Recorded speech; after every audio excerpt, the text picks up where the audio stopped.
T-minus 5, 4, 3, 2, 1. Booster ignition and liftoff.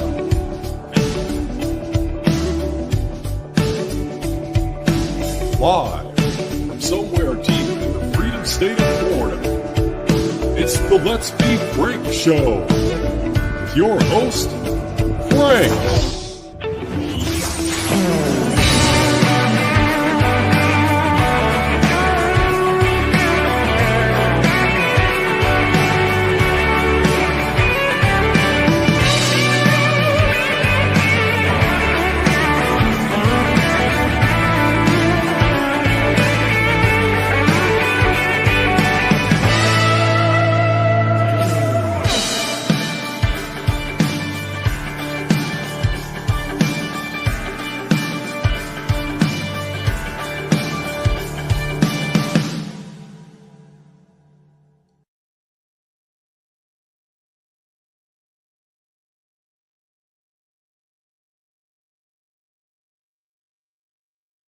The report goes into great detail about the information that Russia and Putin had on Hillary Clinton, which included possible criminal acts like secret meetings with multiple named U.S. religious organizations in which State Department officials offered, in exchange for supporting Secretary Clinton's campaign for the presidency, significant increases in financing from the State Department. They also had documents that showed the patronage of the State Department to State Department employees who would go and support Hillary Clinton's presidential campaign. There were high-level DNC emails that detailed evidence of Hillary's, quote, psycho-emotional problems, uncontrolled fits of anger, aggression, and cheerfulness, and that then Secretary Clinton was allegedly on a daily regimen of heavy tranquilizers. Then CIA Director Brennan and the intelligence community mischaracterized intelligence and relied on dubious substandard sources to create a contrived false narrative that Putin developed a quote-unquote clear preference for Trump.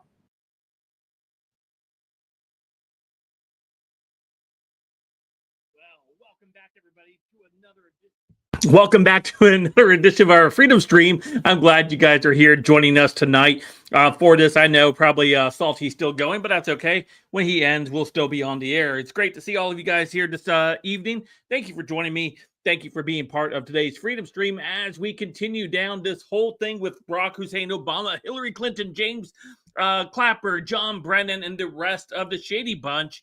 Now that Tulsi has absolutely gone scorched earth against all of these individuals, I'm actually kind of worried for Tulsi Gabbard as she has started to name drop and she naming President Trump in this criminal referral for treason. That's right, fellas and ladies. That's what we got going on. So welcome back to another edition of our Freedom Stream. We'll be doing this all week long. We'll have another Freedom Stream tomorrow night at 10 p.m. as well, along on Friday, Saturday, and Sunday. So I'm glad that you guys are joining me here tonight, being part of this. I'm glad that we can go ahead and get to some of these stories because, again, Tulsi Gabbard really putting everything out on the line, putting everything out there. She has really impressed me thus far in her actions and her fortitude and not being fearful of the repercussions that could come from exposing Hillary Clinton and Barack Hussein Obama. There are so many people that have gone the way of the RIP because they've crossed those two individuals. And I do not want to see the same fate for Tulsi Gabbard. And she continues to do this. She continues to go up there with press conference after press conference and just laying it out there for people like, oh my gosh, this is what she's doing. And so we're going to take a look at that press conference in just a second here. Let me just remind you, all of you guys, if you're new here, thanks for joining me tonight. Don't forget to hit that like and subscribe button. If you're over on Rumble watching, thank you for watching over on Rumble. Don't forget to hit that like the thumbs up button and subscribe, I guess, over there as well. So I appreciate you guys over here on YouTube. I'm trying to reach 50 members, 50 memberships. So we're at 14 right now. I like to try to hit that before the end of August. So if you guys could help me do that, that's fantastic. If not, just liking and sharing the content helps out tremendously. So thank you so much for that. Let's go ahead and pull this up real quick.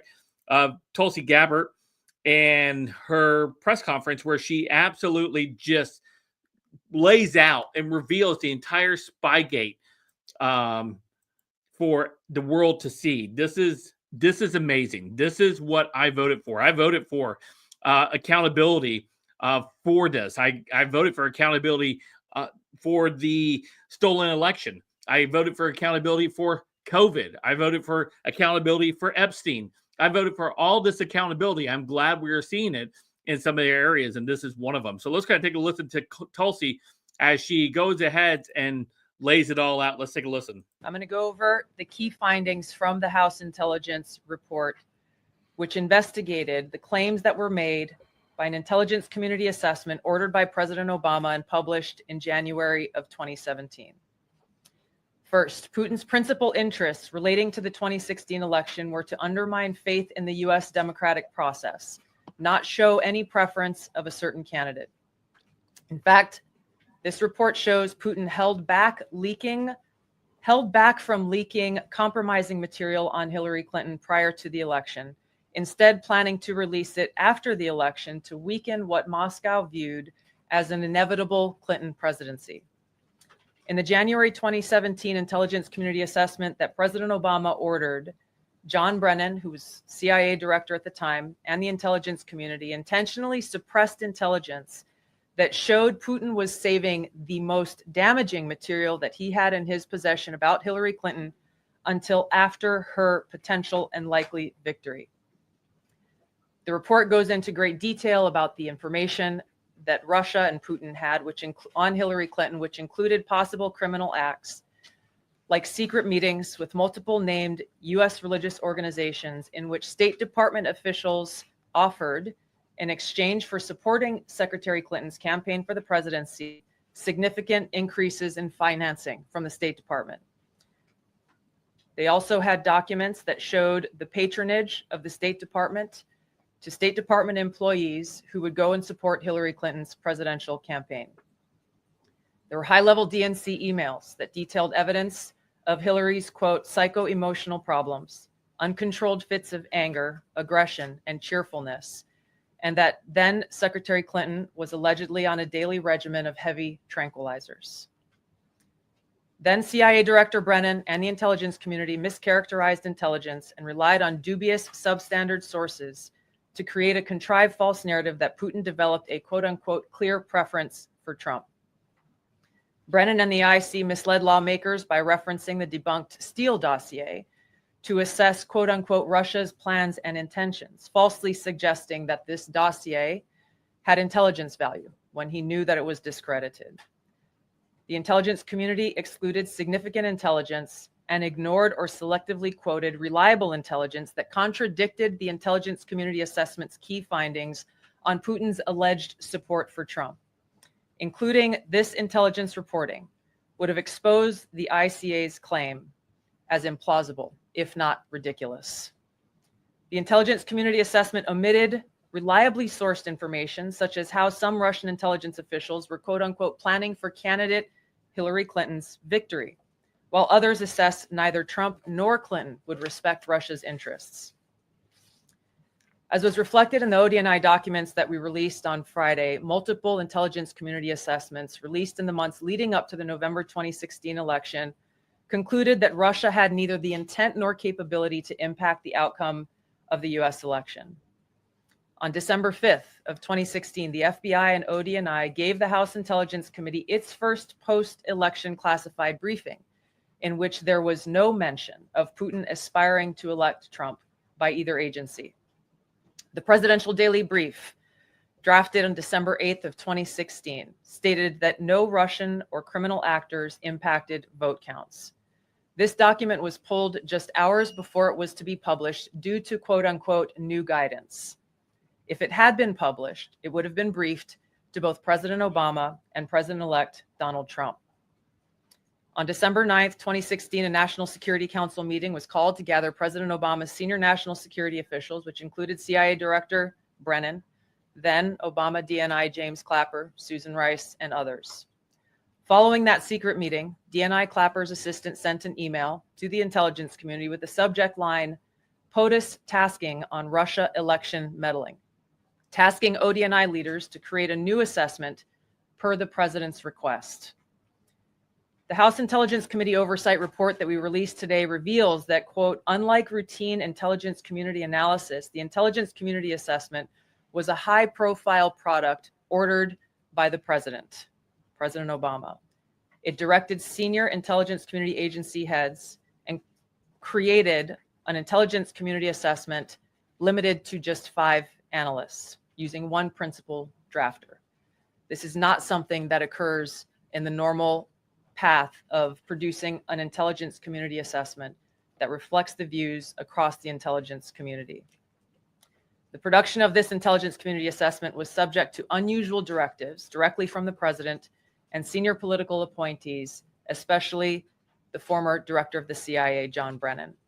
The House Intelligence Committee Oversight Report also shows how later that same day, on December 9th, Brennan ordered the publication of quote unquote substandard reporting on Russian activities, which had previously been withheld from publication of prior assessments because the information was judged, quote, to have not met long-standing publication standards. Some of the information later used in the Obama-ordered assessment over the objections of veteran CIA officers was, quote unquote, unclear or from unknown sources.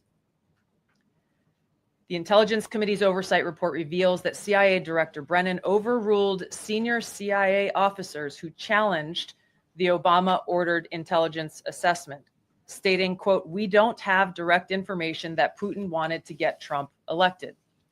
Yet, the Obama-directed assessment was published on January 6, 2017, which explicitly stated, quote, we assess Putin and the Russian government aspired to help President-elect Trump's election chances when possible by discrediting Secretary Clinton and publicly contrasting her unfavorably to him, end of quote. The CIA and FBI, then led by John Brennan and James Comey, expressed high confidence in this judgment, while the NSA expressed moderate confidence. Yet, as the report we released today shows, the ICA, the Intelligence Community Assessment, did not cite any report where Putin indicated helping Trump win was an objective. The opposite is true. With regards to the Steele dossier, we now know that one of the source documents that the Obama administration used in the creation of this intelligence assessment in January of 2017 was none other than the discredited, unverified Steele dossier. The House Intel report states, quote, contradicting public claims by then CIA Director Brennan that the dossier was not in any way incorporated into this intelligence assessment. The dossier was referenced in the intelligence assessment's main body text and further detailed in a 2-page assessment annex. John Brennan lied, and he denied using this dossier in this intelligence assessment that President Obama ordered because he knew it was discredited. It was a politically motivated, manufactured document. He directed senior CIA officials to use it anyway. CIA officer told the House Intelligence Committee staff as they investigated this, quote, the director of the CIA, John Brennan, refused to remove it. And when confronted with the dossier's many flaws, responded, quote, yes, but doesn't it ring true? Even the bipartisan Senate Select Committee on Intelligence report published in 2020 criticized the FBI's handling of the Steele dossier, noting its completely unverified nature and purposeful sidestepping of intelligence community procedures in its use. Now, President Obama, Hillary Clinton, John Brennan, James Clapper, James Comey, and others, including their mouthpieces in the media, knowingly lied as they repeated the contrived narrative that was created in this January 2017 intelligence community assessment with high confidence as though it were fact. John Brennan, as CIA director, stated in a memo to his agency staff in December of 2016, saying, quote, there is strong consensus among us on the scope, nature, and intent of Russian interference in our presidential election. This was reported by NBC News, confirming that Brennan, along with James Clapper and James Comey, agreed with the CIA's assessment that Russia intervened to help Trump win the presidency. As Obama's director of national intelligence, James Clapper was tasked with overseeing the creation of this assessment in January of 2017 by President Obama, and he expressed confidence in its findings. In a 2018 interview with the Harvard Gazette, he talked about how he provided Trump with the same classified assessment that President Obama received, which included the high confidence judgment that Putin directly ordered the hacking and election interference. Clapper then went on to add, "I think they, the Russians, actually influenced the outcome." This is a brief summary of the details that you'll find within the House Majority Staff's report in their investigation into the Obama-directed January 2017 Intelligence Community Assessment that leads us to the very same conclusion that we announced in the release of our documents on Friday. The implications of this are far-reaching and have to do with the integrity of our democratic republic. It has to do with an outgoing president taking action to manufacture intelligence, to undermine and usurp the will of the American people in that election, and launch what would be a years-long coup against the incoming president of the United States, Donald Trump. Yeah, Tulsi absolutely is hitting that hornet's nest right now. And with that, of course, is going to come great pushback. And they're already crafting a narrative. They already have talking points out there on the mainstream media. They are getting their lawyers and everything that they can in order, because people like John Brennan, who has lawyered up already, is preparing to possibly be arrested. These people need to go to prison. The accountability is too great for this to be let go. I mentioned last night's Freedom Stream that this is Trump's moment. He needs to seize it. He needs to seize that moment, because this is the only chance we have. This is the only chance we have in order to bring justice to the American people by going after these crooked individuals who plotted, colluded, and undermined the incoming president of the United States, who was duly elected by the American people. And I understand he won that election, and of course he went in, but it was nonstop interference from the time he got into the Oval Office until he came back. It was nothing but that. The 2020 rigged election is a byproduct of what took place in 2016. It's all connected, just like the connections between Epstein and the people who are on these lists currently right now. So that's what we have here. It's a big thing. It's a big deal. And with Tulsi Gabbard, what she's currently doing, she's smashing that beehive. She's hitting that beehive. And they do not like it. They don't like being called out like this. They don't like being put into the light. They prefer to stay in the darkness where they can lurk in the shadows and continue to try to pull the strings of the government from behind the curtain. These people are not good people. They're not good people whatsoever. I don't think there's a shred of goodness in any of them. They're reptilian in the way they behave. All they care about is their power and their money. And that's all they care about. Influence, money, and power. And they'll sit there and worship Satan himself if that means getting those things. These people are absolutely sick individuals. Every single one of them. And with Tulsi going to the mat with these people, going to the mat and saying, yo, this is not right. And I'm releasing all of this information of what's taking place that you guys need to see. The American people has a right to know what the last administration did to the incoming administration. And they have a right to know. They have a right to know that. They have a right to know that this is not acceptable. And they're not going to take it any longer. And that's what needs to take place. It's terrible that we've gotten to this point, right? We've gotten to this point where they are doing everything they can in order to sabotage all of this. I hate my I have my bookmarks here and they're acting up at the moment. I'm trying to get my bookmarks in order here. That way we have this. So this is this is James Clapper, who has already lawyered up. He lawyered up already because he knows what's coming down. Here he is, James Clapper, on with CNN, Let's take a listen to his assessment of what's taking place. When the director says that she's referred these filings to the Justice Department for criminal investigation, tonight we're told they formed what is called a strike force. Do you have concerns that they will attempt to prosecute you? Well, certainly I do. After 8.5 years of this, and I don't know of an intelligence product that was more scrutinized, more investigated than that product was by numerous people. It's very disconcerting. It really is. And I take seriously when the President of the United States accuses me of being a participant in a treasonous conspiracy, which is ridiculous. Yeah, what's your reaction to that? It's ridiculous. It is untrue. So what will you do if they come after you? What is your plan? Well, I'll lawyer up, I suppose. Already have. You've already hired attorneys in anticipation that this Trump Justice Department could try to prosecute you. We've had sort of perpetual attorneys since I left the government in 2017. He knows it's coming. He knows he is going to be charged. And he should be charged. He should be charged. He should be, again, raided and marched in front of CNN in his underwear. I don't even care.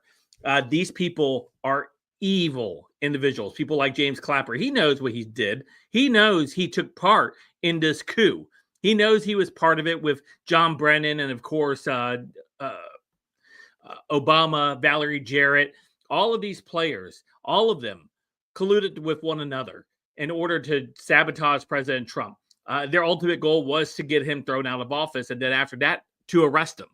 Don't let these people fool you. The plan was always to arrest President Trump. Always. That was the plan. That's what they set out to do. And when they were unable to prosecute him in their kangaroo courts, they sought to take him out by other means. And we saw that take place 1 year ago in Butler, Pennsylvania. These people are not good people. People like James Clapper are not good people. They belong in prison.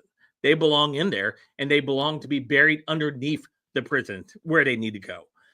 James Clapper and the rest of the shady bunch of these individuals are just a disgusting reminder of how bad it was. And look at this. I just want to show you. Somebody brought this video up to my attention a second ago when they threw Hillary Clinton into the van. You guys remember this? Hillary Clinton losing her shoe in the gutter. There's Hillary. By the way, if you don't notice, she is being propped up by this beam here, by this concrete cylinder. Here, you gotta grab her. They gotta grab her. Oh. There she goes. Right into, like a sack of potatoes, man. Like a sack of potatoes. Like a sack of potatoes. Right here. Look at this.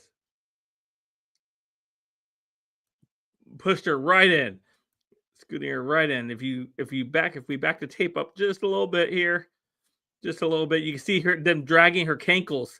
Her cankles right here, dragging them in, leaving the shoes behind. Right there. We dodged a bullet, friends. We dodged a bullet with that one.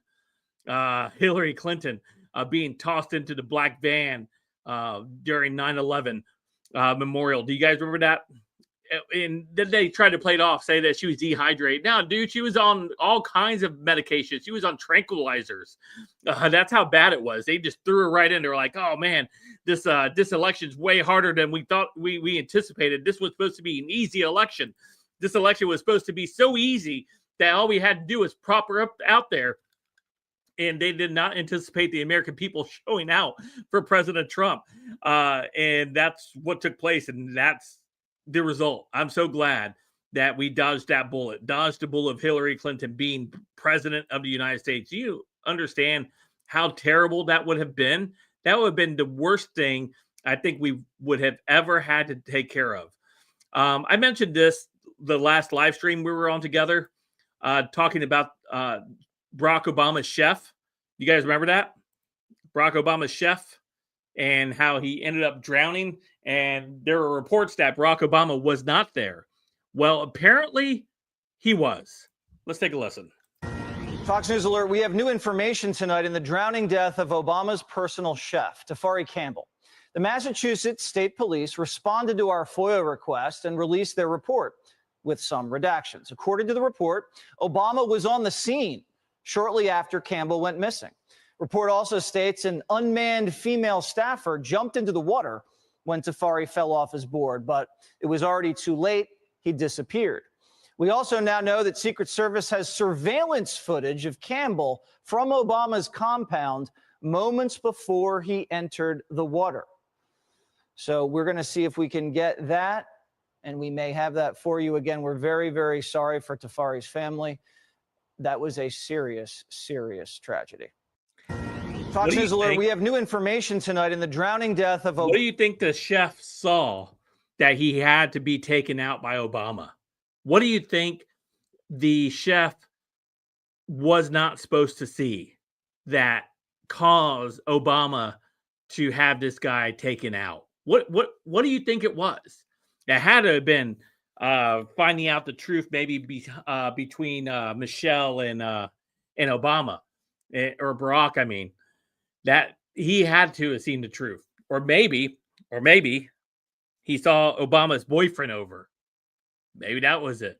And he wasn't supposed to see that. He wasn't supposed to see his boyfriend coming over. Lots of stuff. And of course, this mystery was swept under the rug pretty quickly by those responding police officers in the FBI and the Secret Service.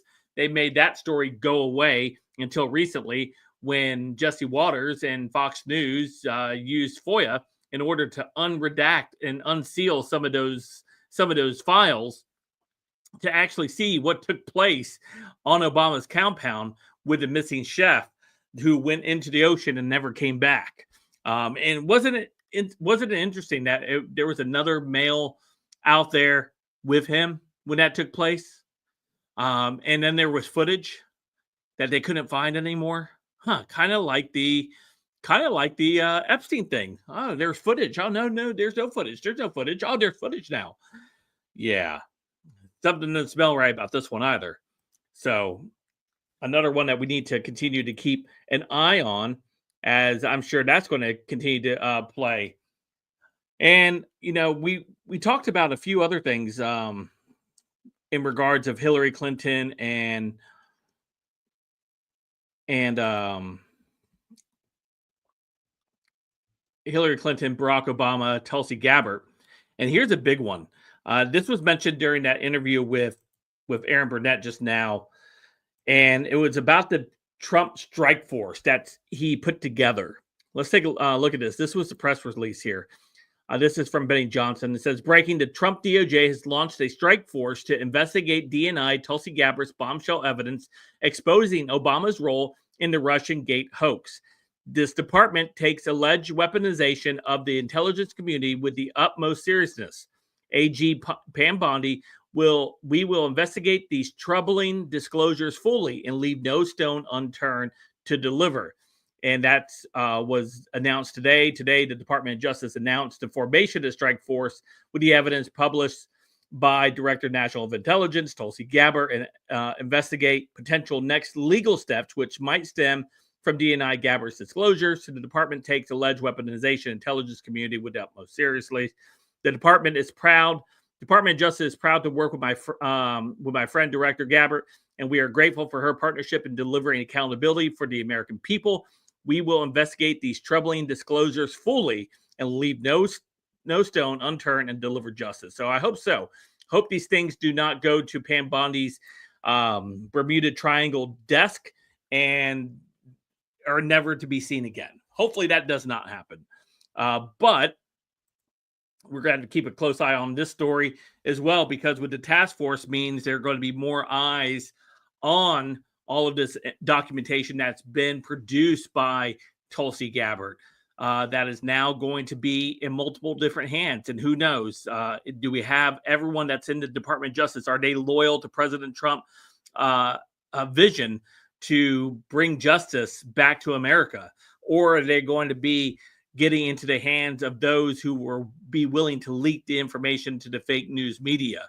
And that's an issue as well. So we're going to see how Pam Bondi handles this, because we know there are still individuals within the Department of Justice who is working against this administration to deliver justice for the American people. So it's going to be up to Pam Bondi to understand the utmost importance of this and put only her most well-trusted individuals in charge of this to ensure it does not get leaked to the press and potentially, ruin the case.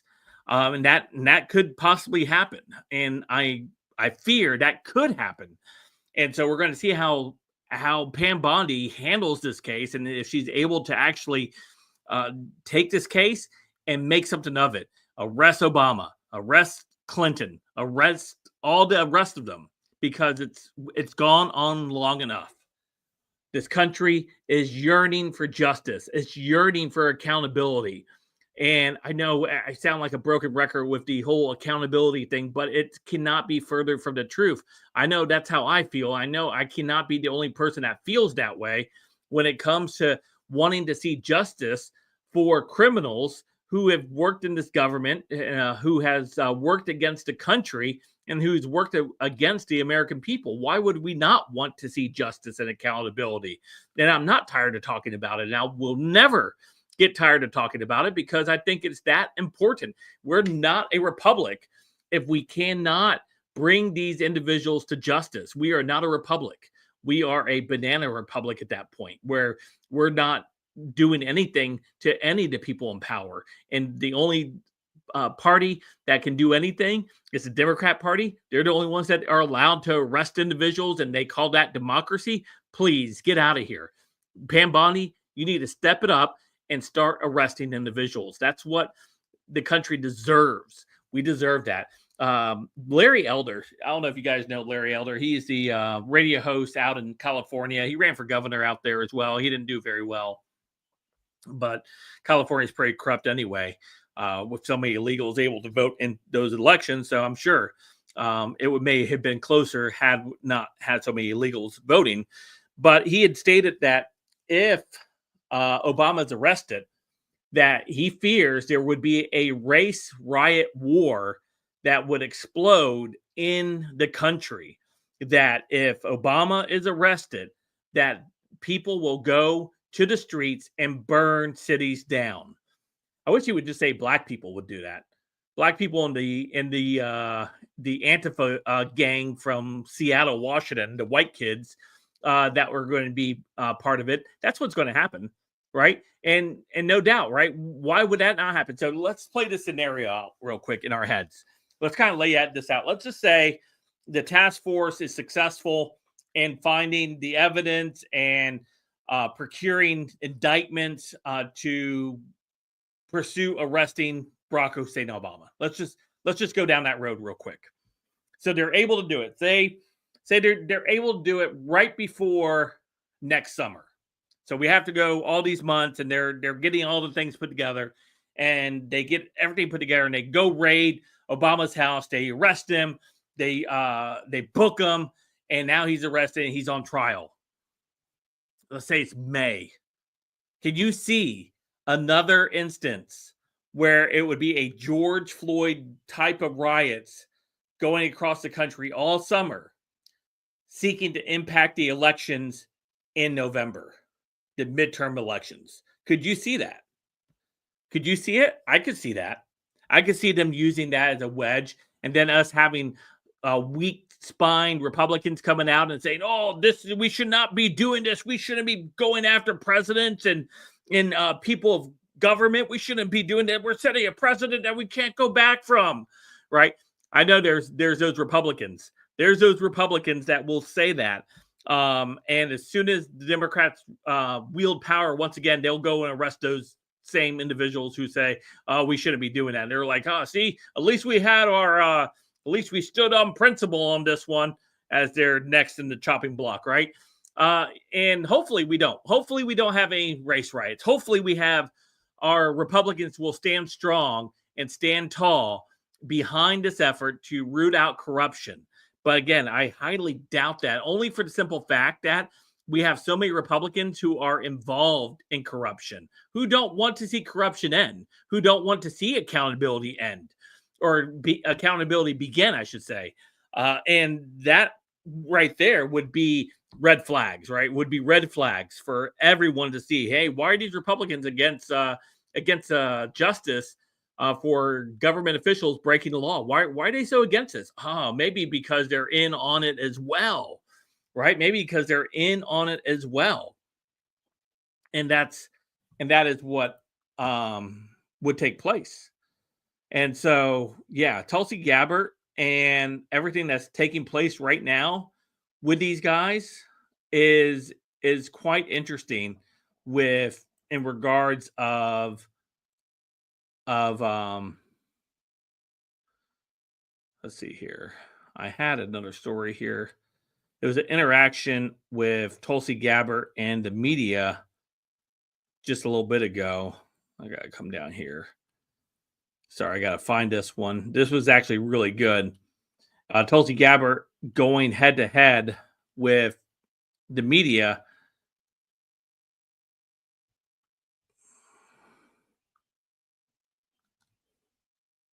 So let's see.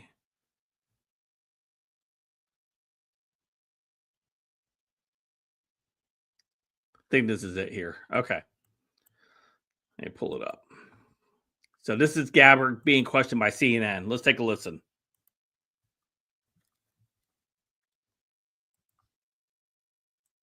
Based on what you now see, do you believe President Obama is guilty of treason? I'm leaving the criminal charges to the Department of Justice. I'm not an attorney, but as I've said previously, when you look at the intent behind creating a fake manufactured intelligence document that directly contradicts multiple assessments that were created by the intelligence community, the expressed intent and what followed afterward can only be described as a years-long coup and a treasonous conspiracy against the American people, our republic, and an attempt to undermine President Trump's administration. The Senate Intelligence Committee spent several years looking into this and unanimously agreed in a bipartisan fashion, Secretary of State Rubio was a member of that committee, that there was no political interference. There was a years-long Justice Department investigation into this as well that also concluded no political interference. So help us from a 50,000-foot level explain, what do you now have that refutes those two? Sure. I will encourage you, in my role as the Director of National Intelligence, my job, again, as I said when I came into this role, was to make sure that we are telling the truth to the American people and that we are ensuring that the intelligence community is not being politicized. So I'm not asking you to take my word for it. I'm asking you and the media to conduct honest journalism. And honest journalism, yeah, that is highly unlikely from CNN. They don't like to do honest journalism there at CNN. They will do their best to not do honest journalism. Let's see here. Let's see. This was a good one right here. This was Caroline Leavitt hashing it out with one of the individuals there in the thing here. Here she is in action. Let's take a listen. Preparing for a Hillary Clinton victory, but at the unusual direction of Barack Obama at the time, the intel community published implausible intelligence suggesting otherwise. Why? To sabotage the incoming president. This is truly one of the greatest political scandals in American history. And reporters at legacy outlets, some of which are sitting in this room today, like the New York Times and the Washington Post, were ridiculously awarded Pulitzer Prizes for their perpetuation of this hoax. It's well past time for those awards to be stripped from the journalists who receive them. It is not journalism to propagate political disinformation in service of the Democrat Party and those in the intelligence community who hand over out of context and fake intelligence to push a false political narrative. Preparing. She's really good at this. She's really good at being the press secretary, I must say. She does amazing. And she does a great job here. Again, just calling out the mainstream media for who they are. They're liars. They do everything in their power in order to twist the truth. in order to just manufacture a story that sounds good on their behalf. They do all of these things, and all of these things are terrible. Now, there was a story I saw earlier today, and okay, real quick, we're going to look at this story real quick, just because this one hits to home. This one hits home a little close to me, and I think you guys will enjoy this segment here. Okay, so just a little background on myself. I work in grocery retail. I have for over 20 years, and now I just do it part-time. I do it because I actually like doing it. I don't mind doing it. I enjoy going in and being able to teach the new employees, help train new employees, and things like that. I'm in a unique role where I work, and because of that, you know, whenever I see these stories of city-ran grocery stores, it's absolutely I just want to like yell at these people. Like, do you guys even know how to manage a business? Because you guys are absolutely failing at running a basic grocery store. I could probably run a grocery store with no problem. These guys run it into the ground when it's socialism at its best. Look at this real quick. This is over in Kansas City, by the way. I don't know if I have any Kansas City residents in here. Hey, Jeannie West, great to see you. Great to see you. Thank you for coming in. I haven't seen Jeannie in a while. Great to see you. Thank you for joining me tonight. So Eric Daughtry says, the government in Kansas City tried to subsidize a grocery store. It failed miserably. A rotten smell, shelves empty, can't buy anything, no food. And this is what the potential mayor of New York City wants to do to New York City. He wants city-ran grocery stores. This is what you have with a city-run grocery store, government-ran grocery store. Let's take a listen to this report. It's clear this Sunfresh at 31st and Prospect is struggling. This is the first section people see when they come in. There's barely any produce. A lot of the coolers and shelves around the store look the same way, empty. So shoppers have been asking us, if the store isn't closing, then where's all the food? A rotten smell comes through the door, and anywhere you turn, you'll see products that need to be restocked. No hot food or deli. I watch people walk in and walk out. The grocery store has received financial assistance from the city, but has been unable to keep those shelves stocked in an area that in the past has often been referred to as a food desert. Around here, a good thing don't last too long. And it will impact a lot of people and a lot of families. The city owns the Linwood Shopping Center. A nonprofit operates the grocery store. It's clear this Sunfresh at 31st and Prospect is struggling. This is the first section people see when they come in. There's barely any produce. A lot of the coolers and shelves around the store look the same way, empty. So shoppers have been asking us, if the store isn't closing, then where's all the food? A rotten smell. Where's all the food? That is exactly the question. Where's all the food in this grocery store? It's gone. It is gone because the money that they're using to subsidize this grocery store is being mishandled.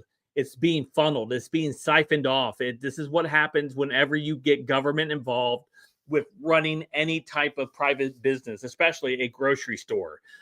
There are so many factors to running a grocery store: supply chain, having enough workers to put out groceries, put out the stock, having truck drivers to be able to deliver the food, to deliver the groceries, unloading the groceries, preparing the groceries, preparing the fresh vegetables or the deli items or the bakery items and things like that. It's a well-oiled machine. And when you get government involved with it, of course, government is not well-oiled. They are bloated, right? They do everything at a pace that's almost in reverse. That doesn't help anybody. And then you put them in charge and helping subsidize a grocery store. No wonder the shelves are empty. No wonder the shelves are empty. I've seen better, poorly ran grocery stores than this one. And this one's being funded by the taxpayer.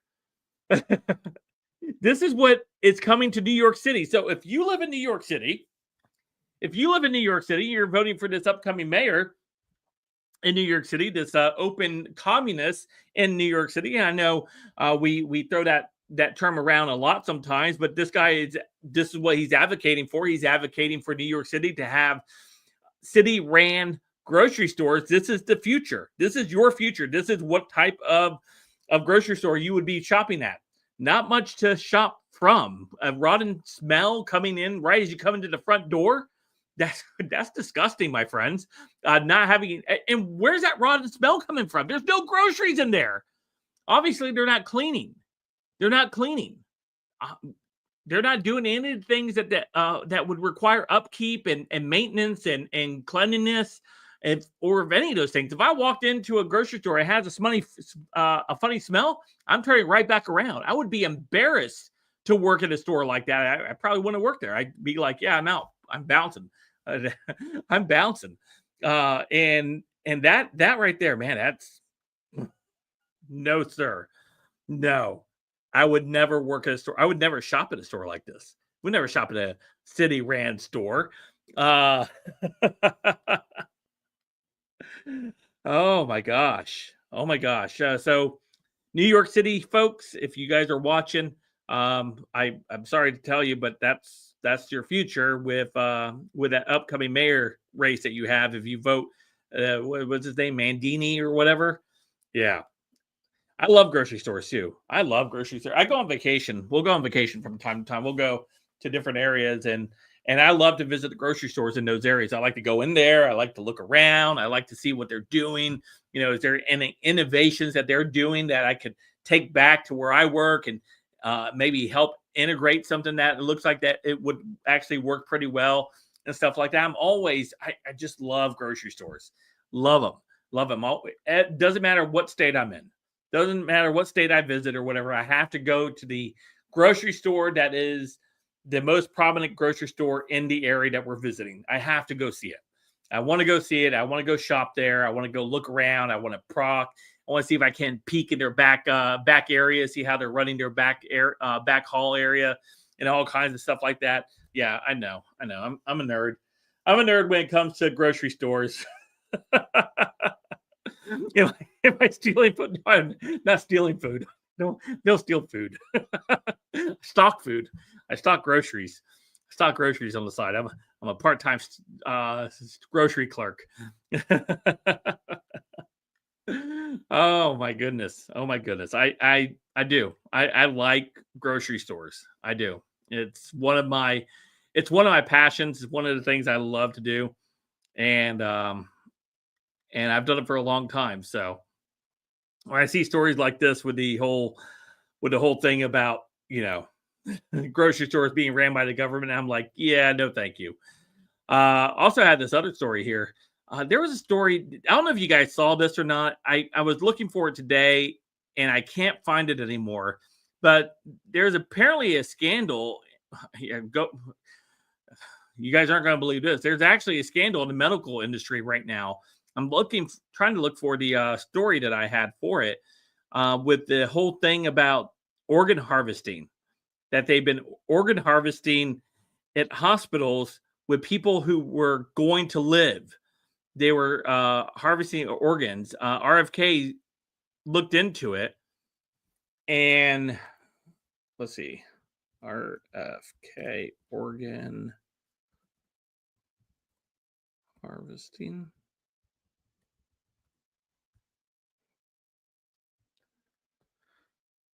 Yeah, let's see here. Just saw it.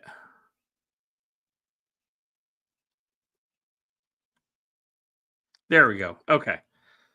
So this story was came out of nowhere. And I've always been a little weary about organ donation, about being an organ donor.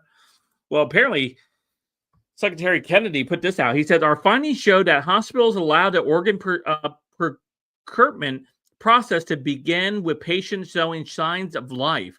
And this is horrifying. The organ harvesting organizations that coordinate access to transplants will be held accountable. The entire system must be fixed to ensure that every potential donor's life is treated with the sanctity it deserves. So, yeah, that is straight up terrible. That's straight up murder. If you're still showing signs of life, some hospitals apparently with the organ harvesting people are foregoing treatment for people that could be saved, and they're using them as organ donors, and they're taking their organs. That's horrifying. That is horrifying. I told my wife today, I was just telling her, she works in the medical field. I told her about this today, and she's like, what? I was like, yeah. I said, so I showed her the story, and she's like, and she started thinking, she's like, man. I was like, yeah. She's like, well, there's certain procedures that they have to do. I said, well, I don't know. I said, I don't know if these hospitals that are involved in it were doing those procedures. Obviously, I don't think they were. And most family members probably don't know the procedures that need to be done to say, your loved one was an organ donor and they came in brain dead and they were already, they were basically dead when they came in. So we harvest their organs. And I'm sure that most family members probably don't know the right questions to ask. And some of these hospitals are getting away with it. That right there is that is horrifying. That is dangerous. People need to go to prison for this too. So again, so much stuff out there that's going on. It's hard to kind of keep track of all of it. I just saw this story yesterday. I saw it yesterday. I meant to talk about it. I just forgot about it. There's so much other stuff going on, but you're more likely to be impacted by a rogue organ donor or organ operation. What is the Squid Game? Have you guys watched Squid Game? Have any of y'all watched Squid Game? Where they do the organ harvesting operation? I don't know if you guys have watched it or not. Anyway, feel like we're in Squid Game. We're in Squid Game. I go to the hospital in there for a flu, and they take my kidneys. I'm like, whoa! I just came in to get some antibiotics, and I'm missing my kidneys, guys. What's going on? And they're like, oh yeah, we saw that you were an organ donor. Oh, we didn't think you would mind. We thought you were on the verge of death. Yeah. So that is horrifying. That's what they do in third world nations. That's what they do in South Asian thing. Yeah. Anita over here says China is doing that using the prisoners for organ harvesting. Yeah. I remember reading that story. That was about 5-6 years ago. That story broke about that, Anita, I believe, where they're using the prisoners they have in the rural parts of their country, and it's mostly Muslim prisoners that they have. They're using them to organ harvest in China. I think that's what the story was, if I remember correctly, without having to look it up. But that's terrible, man. That is terrible. That is some dystopian type of stuff right there. And I don't like that. I don't like that. The medical industry itself already has a black eye from COVID, right? For what they did in COVID, they already have a black eye. They already have people that distrust hospitals, distrust doctors, and people like that. It's already happened. And now more stories like this coming out where hospitals are actively working with organ harvesting companies or whomever procures the organs are now in cahoots with these people doing stuff like this. It's really terrible. It's terrible that we've been subjected to this type of things that we should have never been subjected to. And I hope that there is accountability. Again, that's the theme, right? That's been the theme over the last, few weeks. It's been accountability for these individuals who continue to destroy the country, but not only destroy the country, right? Actively seek to injure or take out citizens of this country. And then we're replaced by third world nation individuals coming here and replacing the people in this nation. It's it's terrible. It's terrible. I don't want to live in a country like that. And so that is why, again, I've said and I've stressed that this is the time. This is Trump's time. It's time to seize the moment. It's time to seize the moment and actually arrest these individuals who have worked against this country for many, many years already. So anyway, that's all we have for tonight. We'll be in another Freedom Stream tomorrow at 10 p.m. I hope to see you guys tomorrow night, 10 p.m. Eastern time, as we continue our Freedom Stream series. So I look forward to seeing you guys back here. Hopefully we'll have more information, more developments with the whole Obama task force that they're putting together. And hopefully we'll see more of Tulsi Gabbard dropping more information. So we'll see how all that plays out as well. So you guys let me know what you guys think in the comments down below. Thanks once again. Don't forget to hit that like and subscribe button. And if you are able to help by becoming a member, I like to hit that 50 member goal by the end of August. So if you guys are able to do that, fantastic. If not, hit that like button, hit that share button, or hit that subscribe button. All of it helps as well. So I'm going to go ahead and get out of here. I hope you guys all have a wonderful evening. I'll see you guys tomorrow evening. Hope you guys have a great and wonderful night. Bye, everyone. God bless.